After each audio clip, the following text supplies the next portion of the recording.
Postmortem നടപടി പൂർത്തിയായി. അപ്പോൾ അതിനെക്കുറിച്ച് ഇങ്ങോട്ട് സംസാരിക്കാനാണ് നമ്മളിവിടെ വന്നത്. വളരെ എക്സ്പീരിയൻസ്ഡ് ആയിട്ടുള്ള 4 ഡോക്ടർമാരാണ്, വെറ്റിനറി ഡോക്ടർമാർ അടങ്ങുന്ന ഒരു പാനലാണ്. അത് നാഷണൽ ടൈഗർ കൺസർവേഷൻ അതോറിറ്റിയുടെ ശുപാർശ അനുസരിച്ചുള്ള SOP അനുസരിച്ചിട്ടുള്ള ഒരു പാനലാണ് പോസ്റ്റ്മോർട്ടം നടത്തിയത്. ജനപ്രതിനിധികളുണ്ടായിരുന്നു, പോലീസിൻ്റെ റെപ്രസെൻറ്റേറ്റീവ്സ് ഉണ്ടായിരുന്നു. അപ്പോൾ പോസ്റ്റ്മോർട്ടത്തിൻ്റെ ഭാഗമായിട്ട് നമ്മൾ നോക്കുമ്പോൾ അതിൽ ഒരു മെറ്റാലിക് പാർട്സ് ഒന്നും ഇതിനകത്ത് കാണുന്നില്ല. അപ്പോൾ അതുകൊണ്ട് അത്തരത്തിലുള്ള കാര്യങ്ങളെല്ലാം റൂൾ ഔട്ട് ചെയ്യേണ്ടായി. കടുവയുടെ ഒരു ഗട്ട് പരിശോധിക്കുമ്പോൾ, കുടൽ ആമാശയൊക്കെ പരിശോധിക്കുന്ന സമയത്ത് നമുക്ക് അദാരുണമായ സംഭവത്തിൽ മരിച്ചതിൻ്റെ അവശിഷ്ടങ്ങൾ, വസ്ത്രത്തിൻ്റെയൊക്കെ അവശിഷ്ടങ്ങൾ കാണുന്നുണ്ട്. അപ്പോൾ അതുകൊണ്ട് തന്നെ കടുവയെ നമുക്ക് അസന്നിഗ്ധമായിട്ട്, അതുപോലെ നമ്മുടെ ക്യാമറ ട്രാപ്പിൽ ഇമേജിൽ പതിഞ്ഞ കടുവയിൻ്റെ ആണെന്ന് പൂർണ്ണമായിട്ടും നമുക്ക് പറ്റി. മരണകാലത്തെക്കുറിച്ച് ഡോക്ടർമാരുടെ അഭിപ്രായം നമ്മൾ നോക്കുമ്പോൾ അതിൻ്റെ കഴുത്തിൽ 4 വലിയ മുറിവുകളുണ്ട്. ആ മുറിവുകളിൽ നിന്നാണ് ഈ കടുവയുടെ മരണം സംഭവിച്ചിരിക്കുക.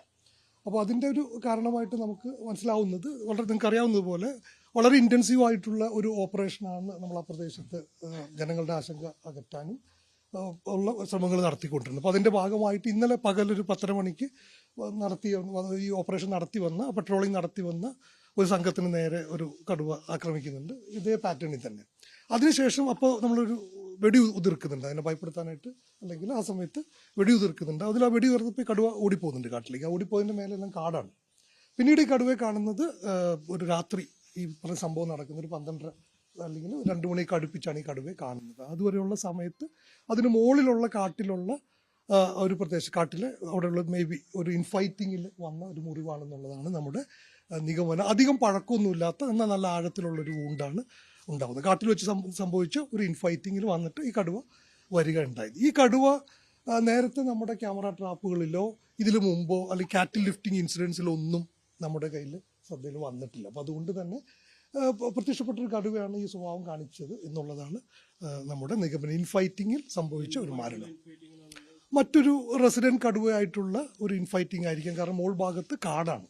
അപ്പോൾ ആ കാട്ടിൽ കടുവകളുണ്ടാകുന്ന പ്രദേശങ്ങൾ കൂടിയാണ് മേൽഭാഗം. അപ്പോൾ അത്തരം പ്രദേശത്തിലേക്ക് ഒരു പുതിയ കടുവ, ഇത്തരത്തിൽ നമ്മുടെ ശ്രദ്ധയിൽ പോലും പെടാത്ത ഒരു കടുവ ഒരു അതിൻ്റെ ടെറിട്ടറി തേടി പോകുമ്പോൾ ഇൻഫൈറ്റിംഗ് ഉണ്ടാവുന്നത് സാധാരണ സംഭവിക്കാറുണ്ട് വയനാട് കാടുകൾ. തീർച്ചയായിട്ടും പൂർണ്ണമായിട്ടും പ്രധാനമല്ല, മരണകാരണം ഈ മുറിവ് തന്നെയാണ്. അവർ ധരിച്ചിരുന്ന വസ്ത്രത്തിൻ്റെ വളരെ, നമുക്കത് പറയുന്നതിന് വളരെ വിഷമമുണ്ട്, കാരണം വൈകാരികമായിട്ടുള്ള വിഷയം കൂടെ കൂടി. എന്നിരുന്നാലും വസ്ത്രത്തിൻ്റെ അവശിഷ്ടമുണ്ട്, മുടി കാണാൻ പറ്റുന്നുണ്ട്, പിന്നെ ഒരു 2 ഇയർ റിങ് കിട്ടിയിട്ടുണ്ട്. അപ്പോൾ ഇതൊക്കെയാണ് പറയാവുന്നത്. കടുവയുടെ പോസ്റ്റ്മോർട്ടം പൂർത്തിയായി. അത് DNA അനാലിസിസ്, ടോക്സിക്കോളജി, അങ്ങനെ അതിന് കുറേ ശാസ്ത്രീയമായിട്ടുള്ള നടപടിക്രമങ്ങൾ കുറച്ച് നമുക്ക് തീർക്കാനുണ്ട്. അപ്പോൾ ആ ടെസ്റ്റിനായിട്ടുള്ള സാമ്പിളെല്ലാം നമ്മൾ എടുത്ത് അയച്ചു. ഇന്റേണൽ ആയിട്ടുള്ള വളരെ പ്രകടമായിട്ടുള്ള നേരത്തെയുള്ള ഇൻഫൈറ്റിംഗ് സാധാരണ കടുവകൾക്ക് ഉണ്ടാവാറുണ്ട്. അപ്പോൾ അതിൻ്റെ ഭാഗമായിട്ടുള്ള ചില മുറിവുകളുണ്ട്. അതല്ലാതെ വളരെ വലിയ രീതിയിലുള്ള ഒരു വേറൊരു കാര്യങ്ങൾ കാണാനില്ല. ഈ മരണകാരണം എന്ന് വിളിക്കുന്നത് ഈ നടന്ന 4 ഇതാണ്. മറ്റതെല്ലാം ഉണങ്ങിയ പഴയ ചെറിയ രീതിയിലുള്ള 4 കഴുത്തിൽ തന്നെയുള്ള മുറിവാണ്. നമ്മളൊരു നമ്മുടെ ആദ്യത്തെ ടീം അവിടെ ചെന്ന് ഇതിനെ നിരീക്ഷിക്കുന്ന സമയത്ത് ഏതാണ്ട് മരിച്ചിട്ട് 2-3 മണിക്കൂറായിട്ടുള്ളതാണ് അവരുടെ ഏതാണ്ട് ഒരു നിഗമനം. ഒരു പെൺകടുവയാണ്. ഒരു 4 to 5 വയസ്സ് വരെയൊക്കെ ഉണ്ടാവും. ചെറിയൊരു കടുവ, പ്രസവിച്ചിട്ടില്ല എന്നാണ് ഡോക്ടർമാരും പറയുന്നത്. ആവാനുള്ള സാധ്യതയുണ്ട്. അപ്പോൾ നമ്മളത് ദേശീയ കടുവ അതോറിറ്റിയുടെ ഡാറ്റാബേസിൽ നിന്നും അത് തരാനായിട്ട് ചോദിച്ചിട്ടുണ്ട്. കർണാടകത്തിനോടും ഈ റിക്വസ്റ്റ് നമ്മൾ ആവശ്യപ്പെട്ടിട്ടുണ്ട്. അത് നോക്കണം, അത് ഡോക്ടർമാർക്ക് പറയാം. അതെ, ആ പ്രോസസ്സ് നടന്നുകൊണ്ടിരിക്കും. കഴിഞ്ഞിട്ടുണ്ട്, ഏതാണ്ട് കഴിയുന്നുണ്ട് ഇപ്പം തന്നെ. നമ്മുടെ നിരീക്ഷണത്തിൽ നമുക്ക് അവശനായിരുന്നു. അപ്പം നമുക്ക് അങ്ങനെ ഒരു സംശയമുണ്ട്. സാധാരണ ഒരു കടുവ ഇത്തരത്തിലുള്ള സ്വഭാവം കാണിക്കുന്നത് ഏതെങ്കിലും രീതിയിലുള്ള അവശത വരുന്ന ഒരു സമയത്താണ്. അപ്പോൾ ആ ഒരു സംശയം നമുക്ക് തീർച്ചയായിട്ടും ഉണ്ടായിരുന്നു.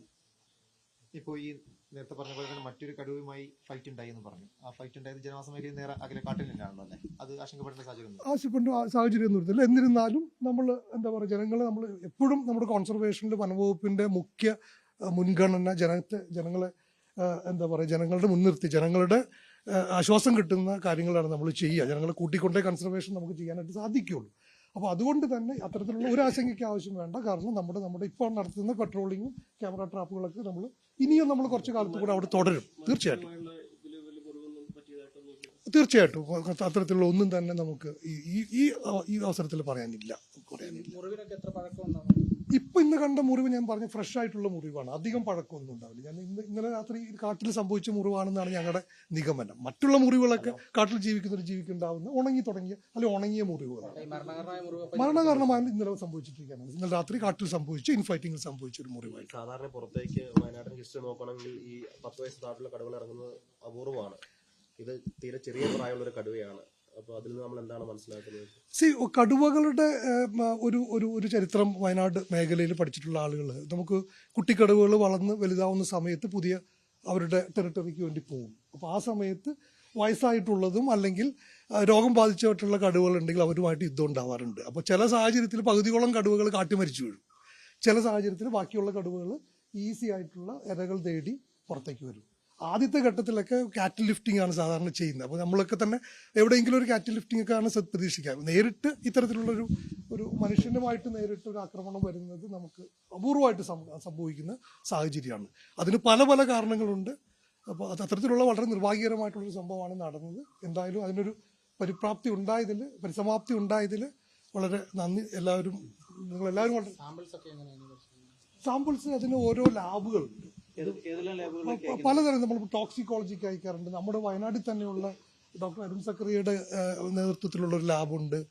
പിന്നെ ചിലതെല്ലാം നമുക്ക് ആവശ്യമുണ്ടെങ്കിൽ വെറ്റിനറി യൂണിവേഴ്സിറ്റിയിൽ അയക്കാറുണ്ട്. അത് നമ്മൾ ആവശ്യത്തിനനുസരിച്ചാണ് അത് ചെയ്യുന്നത്. വളരെ നന്ദി എല്ലാവർക്കും. ജില്ലയുടെ പലയിടങ്ങളിലായി 4 ഇടങ്ങളിലായിട്ട് കടുവ സാധ്യതയുണ്ട്. അവിടെയും ഈ സമാനമായ രീതിയിൽ ആശങ്കയുണ്ട്. അപ്പോൾ നിരീക്ഷണവും മറ്റൊക്കെ ശക്തമാക്കും. തീർച്ചയായിട്ടും ഉണ്ട്. അതായത് ജനങ്ങൾ ഇതിലെ ആശങ്ക നമുക്കത് മനസ്സിലാവുന്നതാണ്. കാരണം നമ്മളൊക്കെ തന്നെ ജനങ്ങളുടെ കൂടെ തന്നെയാണ്. പക്ഷെ ആശങ്ക അകറ്റാനുള്ള നമ്മളാലാവുന്ന എല്ലാ സന്നാഹങ്ങളും ഗവൺമെന്റും സർക്കാരും പിന്നെ വനം വകുപ്പും വനം മന്ത്രി എല്ലാവരും ചേർന്നിട്ട്, കാരണം ഇത് വനം വകുപ്പിന്റെ മാത്രം ഒരു പ്രശ്നമായിട്ട് കാണുന്നതിൽ ഉപരിയായിട്ട് എല്ലാവരും ചേർന്ന് മാത്രമേ നമുക്ക് ഇതിനെ പരിഹരിക്കാനായിട്ട് അഡ്രസ് ചെയ്യാനായിട്ട് സാധിക്കുകയുള്ളൂ. അപ്പോൾ അതിനുള്ള ശ്രമങ്ങളാണ് നമ്മൾ നടത്തിക്കൊണ്ടിരിക്കുന്നത്. വളരെ നന്ദി.